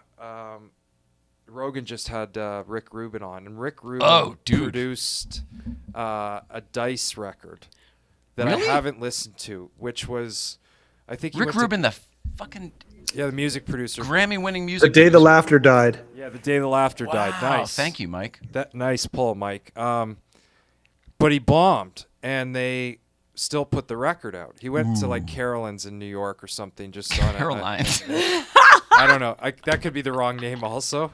I'm really bad with names. It's my short-term memory. I'm laughing at you because it's usually me, so I'm really happy that there's someone else here who's doing the same shit. So, that, like, I'm also not even afraid of bombing. Like, I don't have. No, that's your superpower. Fear of it. That's why I can see this already. Yeah. And I can also see you picking up on somebody who's like, whatever. I can see you turning the screw a little bit on somebody. Yeah. And I think that. I think that this might be fun to develop. Yeah. I think it might turn into a one-man show. Well, because I also think people, you gotta have the ability to sort of like, fucking laugh at yourself a little bit. That's the authenticity too. I can laugh at myself. But were you always that way? Because when you have the walls up, sometimes it's hard. I'll you're so protective. I'll say no. No. You used to run out of rooms when you had a bad game. Yeah. And when you were on forever. Yeah. But when you were over it, you were out. Yeah. That's true. Yeah, I agree with you. Now I think that. But what about a good game? Would you stick around and then celebrate, or was okay? Yeah. So you were riding the wave. Yeah, but I also think that was because. So that's like results driven in the sense of I didn't do my job tonight, so I'm not allowed to feel happy. Yeah. Versus, that's huge. I didn't deliver. I can't celebrate. Yeah. That's perfect. That's the perfectionist. That's the professionalism. I consider that a very good trait. Yeah. Even though it beats you up for the weekend or whatever. Yeah. But I think, yeah. It's yeah. Does it ever is it crippling though, or is it? I mean, you got a hold of that too. No, no, because the beauty of sports is like you just get back on the horse. There's always another one. Yeah, it's like 2 days. Yeah. The next plus day. you don't have the shame anyway. So, but that's not shame related. If No, you feel like you didn't deliver. No, it's not. No, it's it was almost like I don't deserve any of this. Sean took a lot of responsibility and took things personally. Yeah. And that's what I always saw. It was never about anything else other than this is what I need to do. Yeah. And yeah. Very selfish to a certain extent, but also I for think other people. So it's a little bit of both. Yeah. Yeah, you're right. The selfishness is a weird thing I had to embrace. I think that a little bit of selfishness is actually good. Yeah. Yeah, I agree. I didn't used to feel that way. I mean, I don't think you have can to take be care of yourself successful first. if you're not selfish to a certain extent. That's an inherent trait of you just have to be different. You have to at least be concerned with yourself. Yeah, for sure. Yeah. What I didn't do when I was younger, maybe I don't know about you, but like we didn't take care of ourselves, like mental health and whatever else. We kind of just always you just barrel through all the stuff, and you don't know what you don't know, so you don't do the work that you talked about before of like getting in there and dissecting all of the. Which is the why I think it's a beautiful time to sort of be at like my parents are too old to do that at this point. Mm-hmm. Not really, but like It's probably not going to happen. you know, we have so much time. Did you see Defending Your Life? No, Never. defending your life. It's old. It's like 80s or 90s, but it's You should great, watch it. and I highly recommend I'll it. It's watch it Albert tonight. Brooks. He wrote it. Oh, wow. And Okay. it's about when you die and you have to. Are you going on or are you going back? Or what's the deal? It's him and Meryl Streep. It's fantastic. Oh, wow. It's Wow. so good. Okay, I just got goosebumps. All right, sorry, I didn't. I was hoping you had seen it, and I would have said something else, but now I cut you off for no reason. So go No, ahead. no. It's no. We're in a time now where part of it's technology, part of it is, I mean, we have some real trailblazers that are, you know, doing this, like a Rogan or I just listened to the Lex Friedman Kanye the Ye interview, and you know he's been totally unhinged for 2 weeks, but he's been going on these interviews with Piers Morgan and who they're trying to get him, you know, they need clickbait, and it's an antagonistic conversation. So he has this conversation with Lex, and like he says some wild things that I don't agree with, but Lex has the ability to kind of bring it down to this human level, and there's enlightenment there. Mm-hmm. You know, there's things that regardless of what he feels or what he, you know, personally believes, he still says some things that resonate with me because he's kind of one of those other fearless, you know, or maybe he's at this stage now where not being afraid to talk about your feelings and explore them it's kind of a cool trait to have now. Yeah. And you just got to hope that you don't do it too late. But I don't even know if there is a too late. I don't think there is, because if you an authentic an apology it can fix everything. Yeah. A real apology can fix everything. Yeah. If you are willing to say, I am sorry, I did something wrong, Yeah. and I won't again. I mean, like, that is huge. Yeah. Or I didn't think this way, I didn't think it out, I didn't know this, or whatever. If you're just willing to shoulder the responsibility, I think it's amazing the amount of forgiveness you can bolster, and then support you gain from it, because whoever you lost that comes back is like a diehard supporter. Yeah, and I've always been that way in the sense of. But if he's saying what he feels, and that's how he feels, and and then that's going to alienate people, then no, there's probably not coming back. Yeah, I mean, I don't know how you can be an anti-Semite in this day and age, but I don't know that he actually is one. I don't know. I don't believe that he really is. I think that there's things that he's confused about.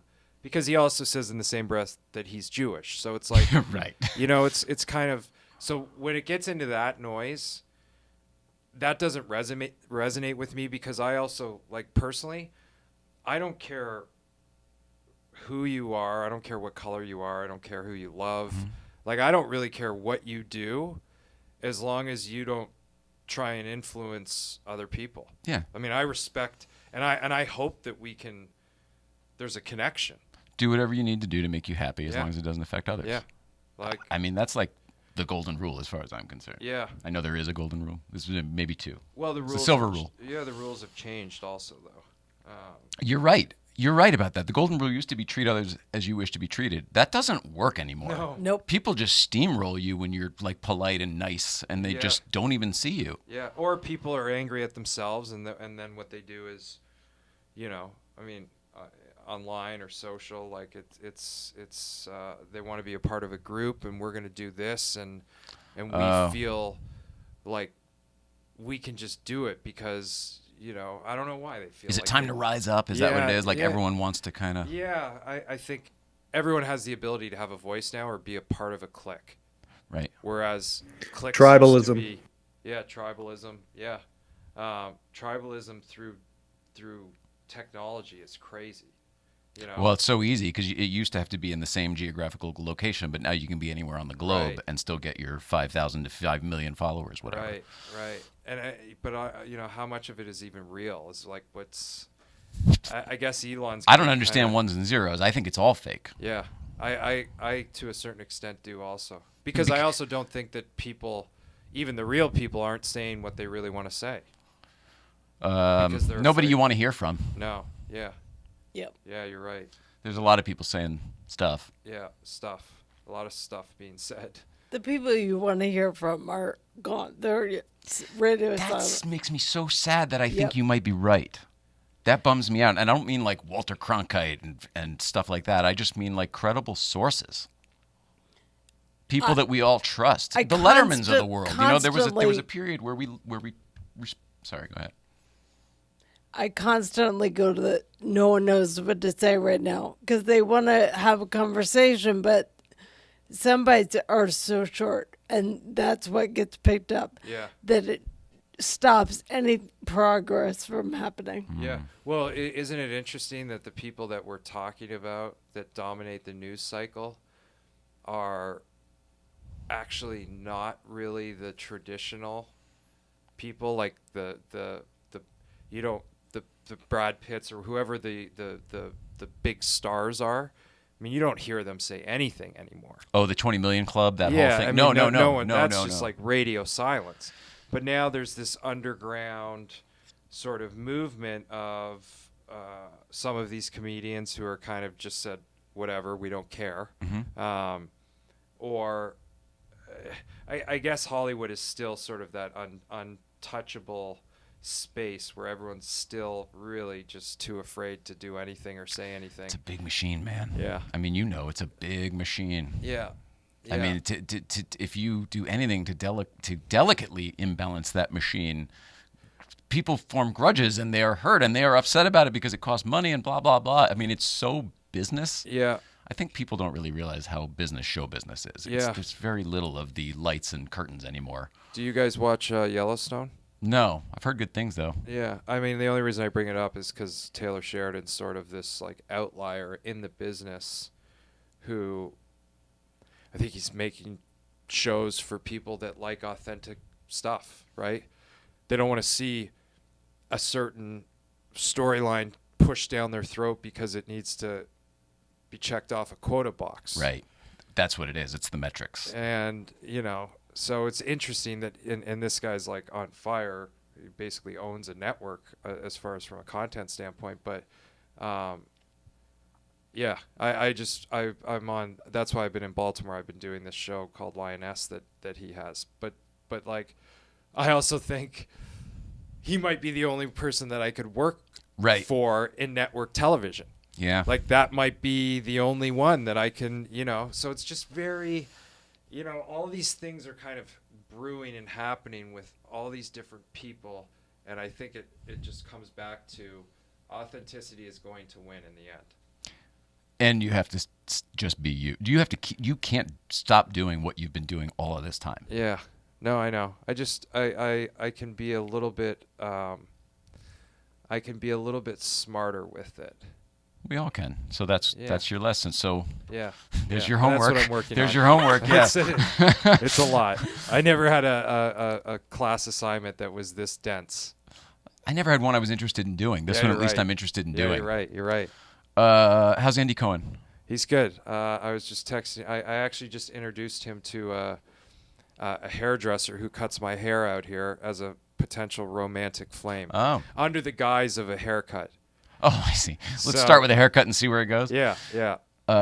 Usually it doesn't take much more than a haircut. That's about where it starts. Very intimate. Last time we saw him was at we went to the Grateful Dead, the John Mayer and the Dead at the Hollywood Bowl like 5 years ago, and he was right there in line, right in front of us. Said hello. That was about it. And he's been on tour for 5 years, essentially, with them. Yeah. Since John started with the band. That's so. Andy's just going with him. He's gone. They're just bouncing around from show to show. Are you serious? Yeah. Oh yeah. There's Oh a my whole- God! I had no idea. Oh no, there's a whole gang of them. Yeah.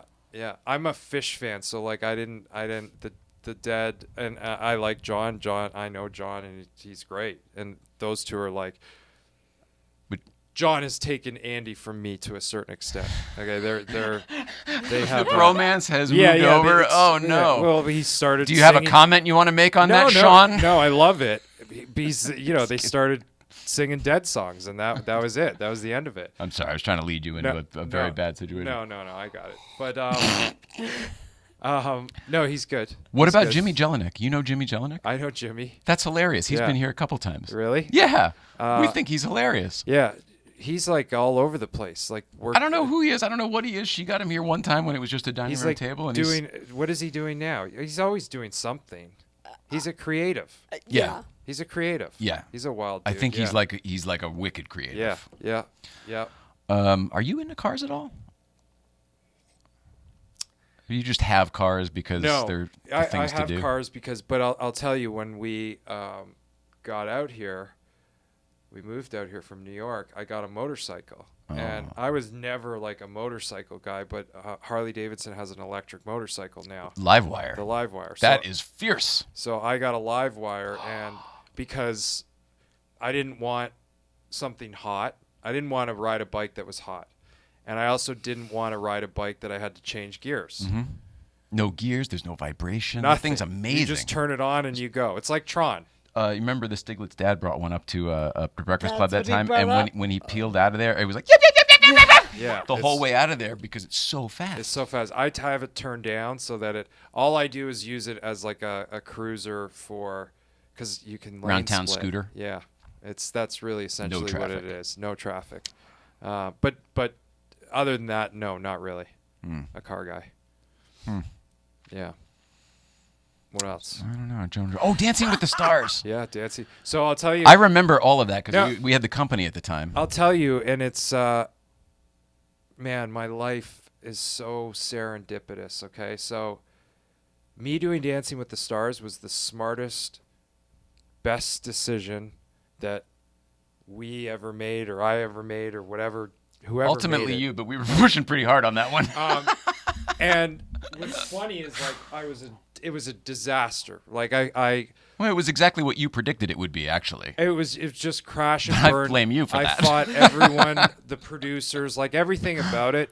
It bothered me, Yeah. right? It was a big phony fucking hoopla, Yeah. and you're Mr. Authenticity. Yeah. So, but the interesting thing is, and most people would have think like, oh, that was a disaster. Like, why did you do that?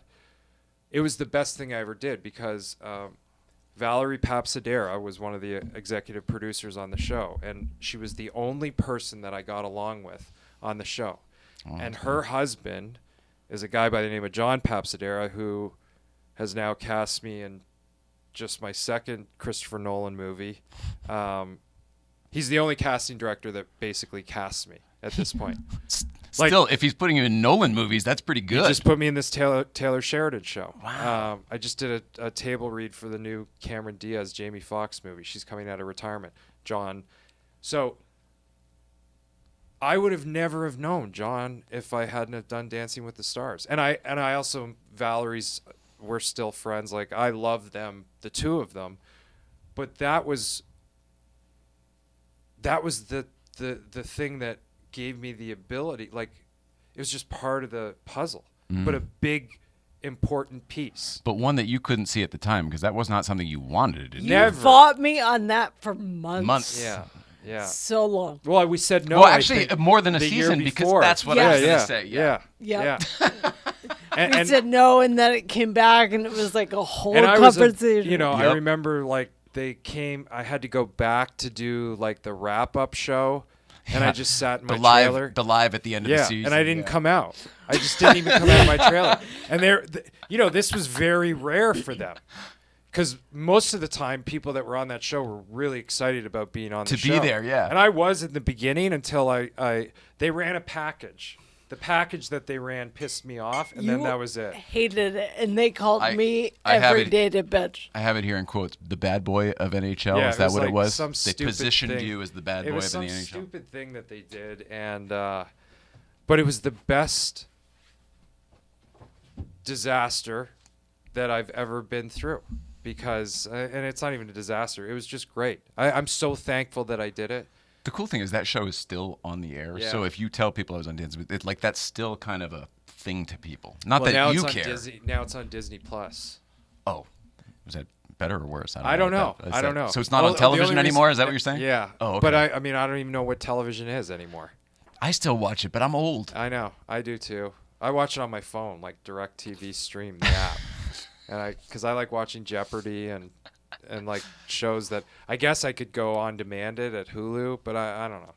I still like the traditionalness of like, let's put on the TV. Yeah, I think the streamers, and I guess some of them are experimenting with this, but I think they'll go back to like a schedule type system because I think part of this whole thing we're talking about is they'll have to start another program again. Right.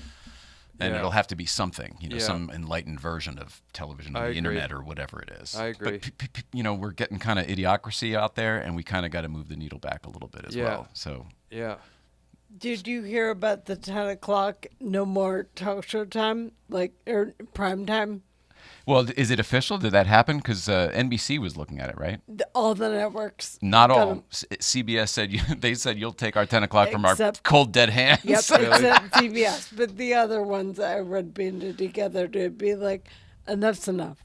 Basically, the 10 o'clock hour is the most expensive hour. It's all those expensive dramas. That was why that Jay Leno show was pitched in the original when Conan had the Tonight Show. That was that whole reason was to get rid of all of the expensive ERs and all those shows, and then you just plug a Jay Leno 4 nights a week into that, and it becomes a lot more cost effective for programming the hour.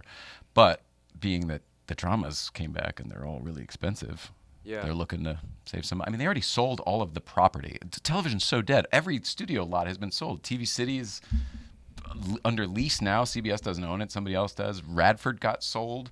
All of the movie lots change hands left and right. They've built them. Didn't Apple buy Culver Studio? They've built new ones everywhere. That's two, yeah. And Universal. Montana. Other parts of the country. Yeah. They're chasing these tax credits. Tax breaks, the credits. I mean, the studios are still. Yeah, it's. That's the business part I was talking about before. Yeah. Like there's it's art and commerce. It's just becoming. Yeah. Well, I think one of the good things is because people have the ability to buy what they want, and not buy what they don't want. Mm-hmm. So, if you don't have DirecTV, and you go, well, what am I going to watch? Well, I love this show. Like I love the Paramount Plus shows. Right. So you get the Paramount. So you get the Paramount Plus shows. Well, I agree with that, except what I see metrics-wise, my own brain, I see that everything is becoming homogenized to be all the same because they're all metrics-based. So when you follow the metrics, eventually you just get a slightly above medium. Yeah. That's the goal. And I'm like, I'd rather have a couple aces and a couple tankers, and I'd rather live a little bit, Do you watch Game of Thrones? No, I never got into that. Never Neither one of us. So never I a frame. So I never watched it. We met that Santa Claus guy, though, who wrote it. George. Tolkien or whatever. It's not that one, too. I wanted to say George Romero, but it's whatever. That's the... Mike knows in Canada, I bet. George Martin. Thank you, buddy. Thank you. Boy, Mike. I never watched it. And then I was in Baltimore, and a couple... production got stopped because of a few things. So I had some time on your hands. I had some time on my hands, and I watched all 8 seasons. I had a lot of time, like 13 days. And well, maybe that's the way to do it. I'm the biggest Game of Thrones guy ever now because it's just so fresh. Like I love Jon Snow, and the new one. I'm so deep. You just get excited on stuff. Yeah. So if you find that you have 2 weeks off that you don't have to do anything, sure, and you're getting paid. Oh well, it's the perfect, sign me up. It's the perfect time. Yeah, I know. It's the perfect time to start Game of Thrones. Looking for one of those development deals. Dude, we've done the time. We've already been here so long. Mike, hit me with one question because you've been such a valuable asset. Okay, well, yeah, that's not. Here's a little palate cleanser right there. Staples Center just turned into Crypto.com Arena. What do you think about that? So I was there, like I said, the other night, and I got there at the start of the game, and I walked to my seats, and my feet, the floor was so sticky. Okay. Now, was there a concert the night before, no, or is this the new epoxy floor? And no, you know what? And I asked. I said, when was the last event? And I think it had been like 4 days. Okay. So, Crypto.com, they give obviously Anschutz AEG a bunch of money. They took that money. I don't know what they did with it, but they didn't put it inside the arena because the arena is really kind of run down. They have a new screen there. when somebody took over the Forum, remember when we already had the Staples Center and Yeah. somebody else took over that was a church or whatever? Something took it over and it was like, oh, it's the new Forum. And you went in and it was like, it's the old Forum. Right. This is still the old Forum. Yeah. Is it the same kind of thing? Like they just did the sort of facelift rebranding They on the outside? put a screen. It wasn't even to that extent. Oh, well, yeah, they put crypto and like everything has crypto inside. So they put some money into obviously taking the old plates down. Did we just think about this and realize what the problem is? It's crypto, right? So the value of everything, whatever it was when they made that deal, it's Yeah, or they didn't. Who knows, right? But I'm just saying that I'll tell you what I was talking may not to have the money they did once. these fans about was the Clippers are about to open a new arena, or they're building an arena right now, and they got to do something with Staples because LA fans, like outside of the, Jack and some of the guys that put their feet on the floor or the first like 5 rows, people just go to the new stadium because crypto is not in good shape and it's not really, there's not a vibe. It's sort of vibeless. Ooh, that's a bummer. And I was there on Armenian Heritage Night, which was fun because they had, all the Armenians came out. they were just like rocking. Glendale represent. Yeah. So yeah, to answer your question, Mike. I appreciate it. I have dozens more. Give me one more. One more, and then I'll do the business. I got to ask you about the I got to ask you about the Avery rule. I have to. I can't not take that opportunity. I mean, there's famous, there's infamous, and I think that we have covered that very well tonight. But at the end of the day, you have a piece of infamy in the NHL. There's the Sean Avery rule in the rule book. What do you think about that, having the benefit of some hindsight? Yeah, I mean, so the it's one of these interesting things where there's nothing that I learned from it that I would have changed. It's sort of set in stone, and I think it's kind of ironic that it's so set in stone that there's a rule, right? He obviously, Brodeur is an unbelievable goalie, had a great career, serious winner, very smart, very wily. Anytime I would go to the front of the net, he would poke the back of my legs. I would fall into him, and then I would get a penalty. So it just so happened. Routine. Yeah, this was a very important game. We got a 5-on-3 power play, which was even more special. And I remember coming off the bench and going towards the front of the net. And it was just one of those inner monologues that I had in my head that I wish everybody could have heard. And it was like, Sean, me, like, you take a penalty here, you put your whole, like, you are a loser, right? Like, whatever you need to do not take a penalty. And for some reason, from the time I thought that to the time that I got in front of Brodeur, I was like, just turn around and put your hands in his face. And every time he moves one direction, you move your hands, and like, he's not going to be able to poke your legs. It was me trying to solve a problem and not caring how I solved it. Because, again, I have a God complex, and I was just trying to do whatever I needed to do for the team to win, right? So it happened. I scored. We can go back and watch it.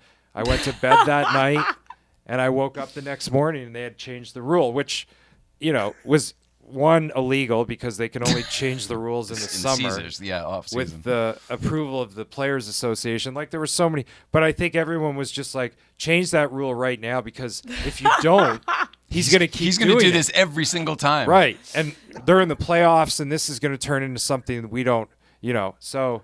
I Good was, for you the for story. knowing that. I was Yeah. sitting with your mom, Marlene, Oh, when wow. that happened, and Wow. that's the first thing she said. But he's going to do this all. Yeah, time. so she knew. She knew it was coming.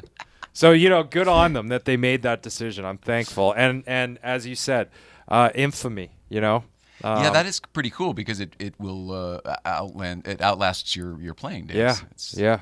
You're immortalized. Yeah, I am. Not through scoring records or anything Oh, it's like a weird fucking move Yeah. one day. the gray area. Solving a problem. Yeah. The gray area. Yeah. Between the lines. Yeah. Oh, Sean Avery. I don't know how I stopped doing this blue card before, but we were talking about Adam Ferrara at the Castle, the best sounding room. Also, the officially your only source for officially licensed Hello Deli merchandise. That's true too, but your only source for officially licensed Late Show with David Letterman merchandise is the Hello Deli. Please go say hello to Rupert by going to hello-deli.com. Tell him that Nicole says hello. And why is that? Because I can't. Sometimes she can. Sometimes talking's tough. Byron Bowers, our good friend Byron Bowers, is in Houston, Texas this weekend at the Riot. The Riot in Houston, Texas, 1028 and 1029. Go see him. If you're in the LA area, Magnus Walker's Urban Outlaw 10 exhibit is at the Peterson. And if you've already seen it, it's different already. He keeps adding stuff every single day. It's already different? Yeah, he keeps adding stuff. Whoa. He keeps going home to the garage, and then he'll bring another van load over. And That's so cool. I have to get over there because there's a new restaurant there and everything. yeah, the Myers Manx Cafe. Yeah. When do you want to go? I can set the whole thing. I up. want to bring Nash over there to see the cars and stuff. Let me know when you want to do it. figure I'll out. either meet you there or at least get you set up with tickets and Okay. a tour and everything. Great. You go down to the vault, see all the movie cars. And Oh everything. wow. It's very cool. Oh wow. Yeah. Okay. Cool. It's awesome. We're very good friends with the Peterson. Thank you, Peterson. Also, let's see. This is November 5th, but we'll talk about it for the next month or so. Born for Fast Toy Drive at the Marconi. We'll be there. See you there. And then this is the fun stuff. St. Clair Insurance Read Card. Good. They say all which separates men and boys is the coverage for their toys. What types of toys are we talking about today? Probably cars. That's right. Cars, anything that's your home, your business, your car collection. We've got movie props here and a bunch of stuff like that. Anything that's insurable, you got to get those toys covered. Licensed in most states, St. Clair Insurance shops top providers so you get the best coverage for your toys. Simply check them out by going online to the www.coverageforyourtoys.com. Coverageforyourtoys.com. Coveredforyourtoys.com. Nice. Nice. And I'd be remiss if I didn't tell you about our friends at Series 1 Films, who sponsored part of this episode. Series 1 Films would like you to know. No, they would like to know. Hang on. Series 1 Films. Scratch that. Series 1 Films would like to know. It's a new card. Are you going to SEMA? If so, Series 1 Films can help your brand be seen with content and press releases designed to get you customers. SEMA's this weekend. So if you'll be at SEMA this year, send them a DM and check out series1films.com to see how they can scale your automotive business. Series1films.com, series1films.com. Series1films.com. Mike, tell me about that one. It's a number one. That's right. It's a number one, Jay. Thank you, Mike.